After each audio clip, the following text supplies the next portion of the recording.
Hi, everybody. Today we're going to try something a bit different. We are going to create some compositions without sketching first. We are going straight to the paper with our brush. Now, to help you get comfortable with this idea, you can still try using paper cuts to help you visualize the overall structure of the composition. They're more like placeholders, just gentle guides to indicate where you might want to place your flowers. So you can start your composition from those, but try not to use any defined markings on the paper. The goal is to work freehand. The purpose of this exercise is to shift your mindset to create from what you already know rather than relying on a model or reference. Of course, we are painting elements from nature like flowers, leaves, but we are not trying to replicate anything we're seeing. Everything here comes from our imagination. That gives us the freedom to focus on shapes, movements, and the overall composition. Don't feel overwhelmed. There will be mistakes and there will be things that you might not like as you go, and that's part of the process, okay?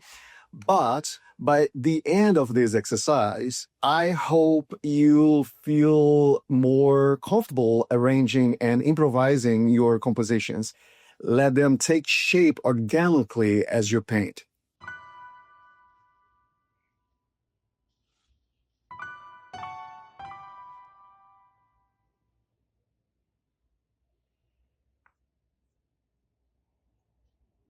This first piece is actually my least favorite of the batch. I made quite a few mistakes here. I had to change the shapes of the flowers, the colors of the foliage, but again, that's part of the learning curve.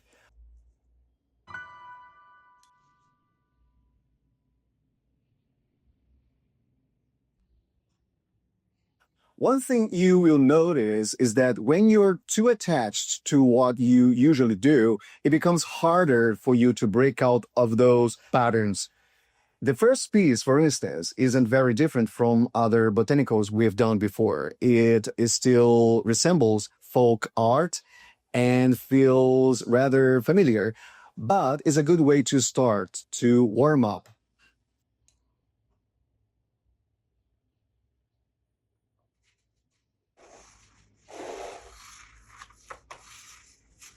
Now, the second piece, things started to flow more naturally. I felt less worried about how the overall composition was going to turn out. And I just knew I wanted to paint a daisy-like flower and that the composition would have a nice geometric fill in the entire given space. I didn't worry too much about the shapes. I just let the painting evolve. And this one ended up being my favorite of the entire batch. The only thing I'm always mindful is this: no matter the shapes, the edges in this kind of composition must be sharp.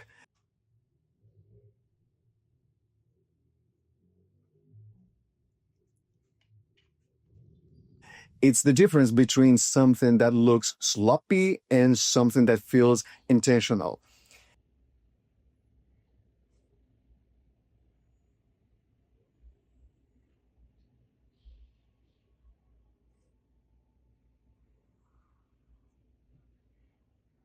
We're still using the same techniques as in previous exercises, like when we painted the little birds, mainly controlling the pressure we apply with the brush. And that's how we shape petals, leaves, and stems.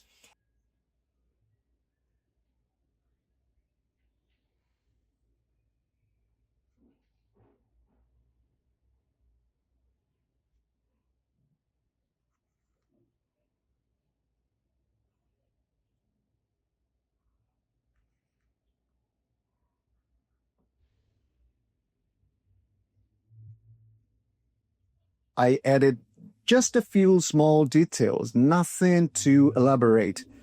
Here, for instance, I try adding some highlights with yellow, and I think it worked well, especially where the leaves overlap. That gives a bit of definition because overall the composition is still flat.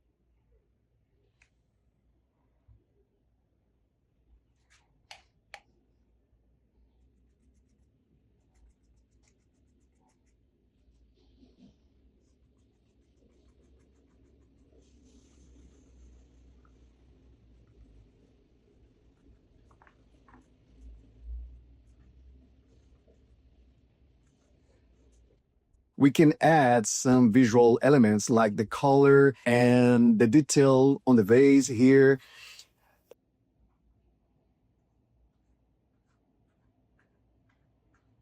I didn't want the vase to be too vibrant and distract from the flowers, but it also shouldn't disappear into the background.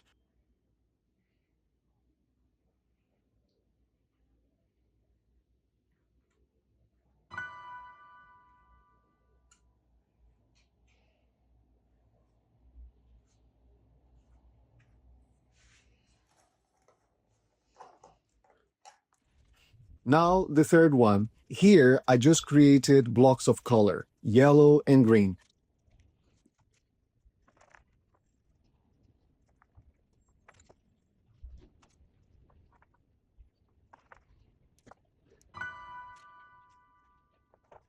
I wasn't going for tulips exactly, but they ended up looking a bit like them, so I gave them tulip like leaves. Once again, this is a flat composition, and I added some subtle highlights using diluted cream color and some burnt amber for soft shadows. Just enough to give dimension without overthinking. And it turned out very nice, I think.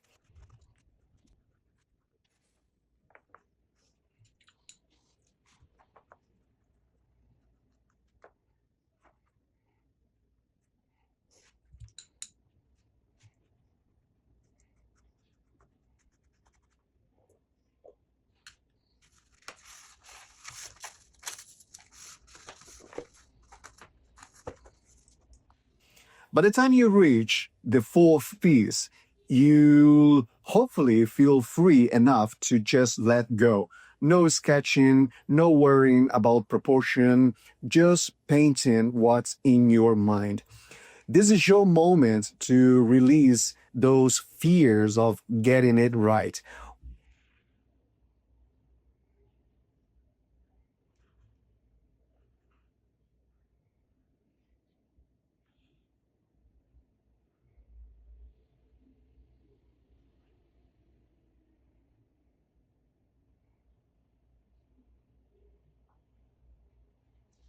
Once I had all the flowers placed, I added a little detail to the center, and I think it came together quite well.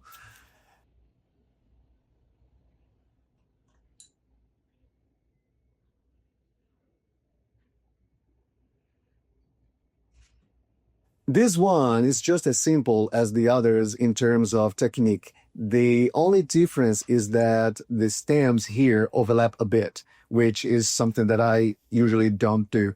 But if you're confident you want overpower your design, feel free to give it a try.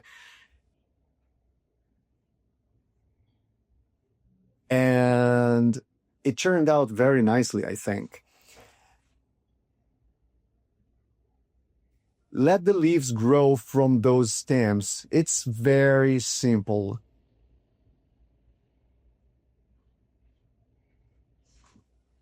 The second piece is still my favorite, but I really like this one too.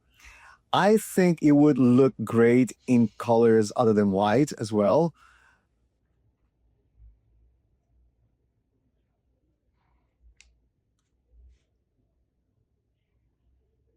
Now, the reason I'm using dark paper is twofold. First, it's just good to change things up. And second, it's helpful to see how designs behave depending on the background.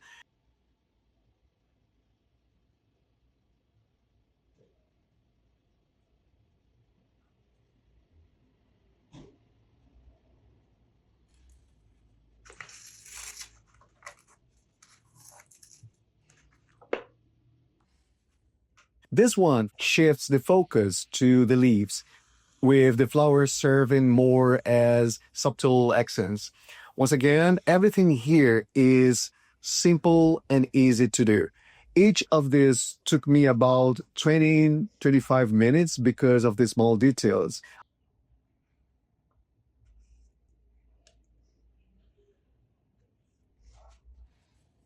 Also, I'm working on a larger paper. It's 70 by 50 centimeters.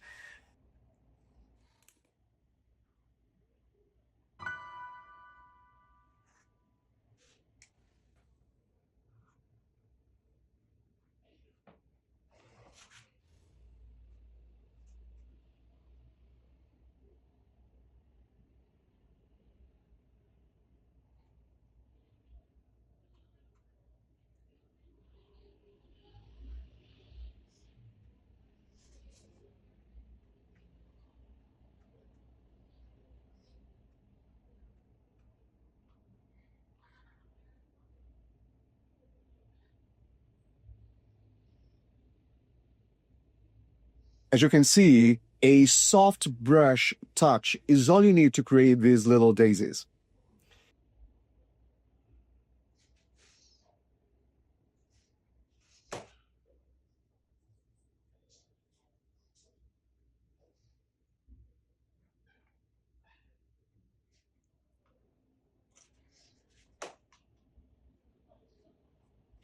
Now, where to place florals?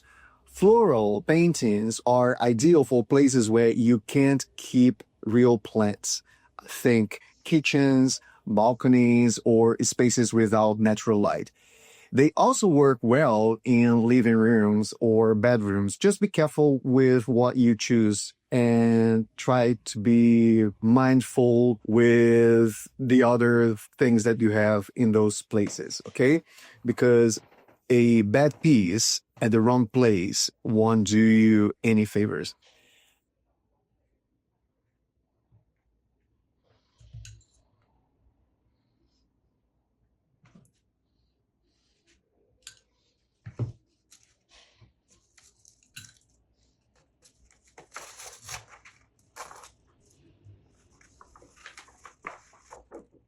And finally, here's the last piece of the day.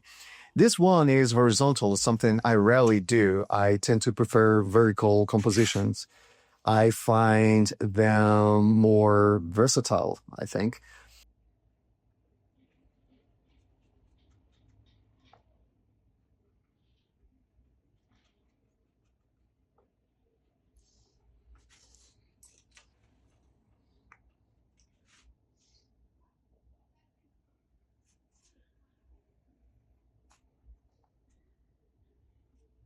Here I'm creating blossoms, exactly 100 of them.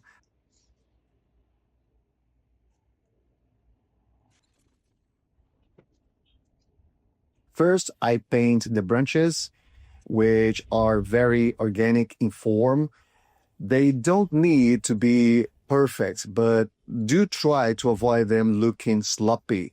It's easy to lose control with this kind of composition, so make sure your brush holds enough paint for consistent lines.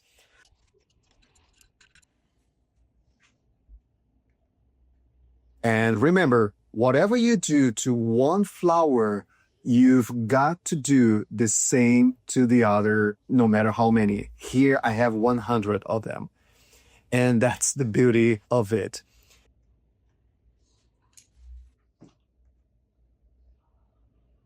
Then I added a small ceramic detail to the vase, and I think it gave it a very nice touch.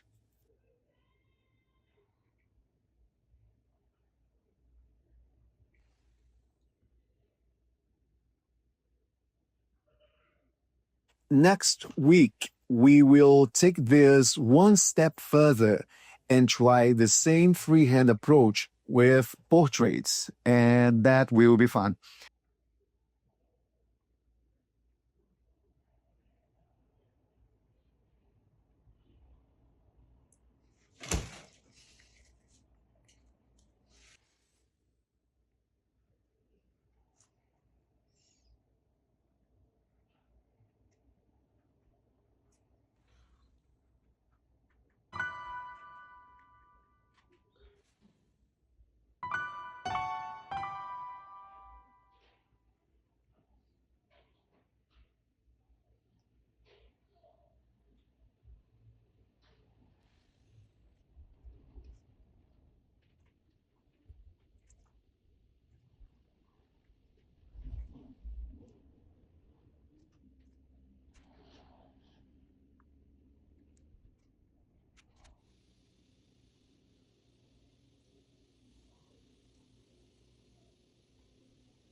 And here you have the final results. I hope you've learned something new today and that this inspires you to create your own compositions without sketches.